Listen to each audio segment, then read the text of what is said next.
U.S. forces shot down an Iranian drone on Tuesday after the military said it aggressively approached a U.S. aircraft carrier operating in the region.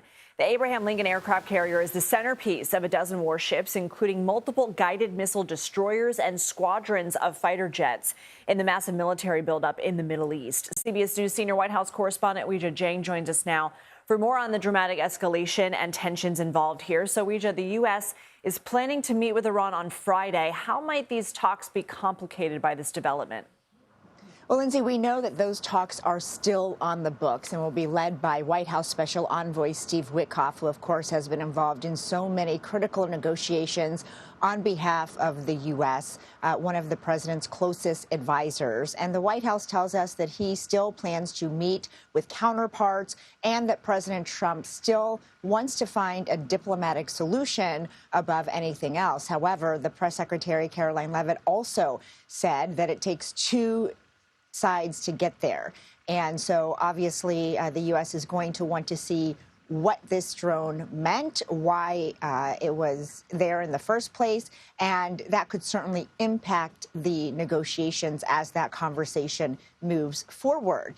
Also notable, Lindsay, that she said even though diplomacy is the preferred off-ramp here, that the president does have all options on the table, and she brought up the strike that the U.S. carried out on Iran last year, and again made it clear that military options are still among those that the president could consider, even though at this point they are focused on diplomatic talks. Lindsay? And President Trump held a call with Chinese leader Xi Jinping this morning. What was the significance of the call?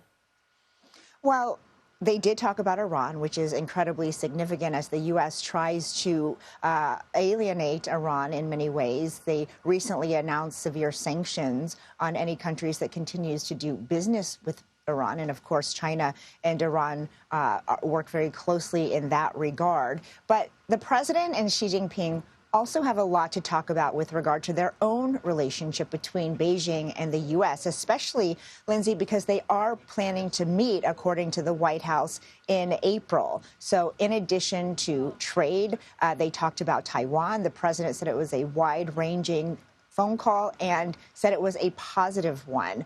He also mentioned that he thinks that he and Xi have realized it's really important to keep this relationship intact, and so it was a very positive readout that we got from President Trump. Notably, the Chinese also sent out a readout and did not mention the two leaders meeting in April, even though they have already talked about that commitment that it will be moving forward. Lindsay? Okay, Weijia Jiang, thank you.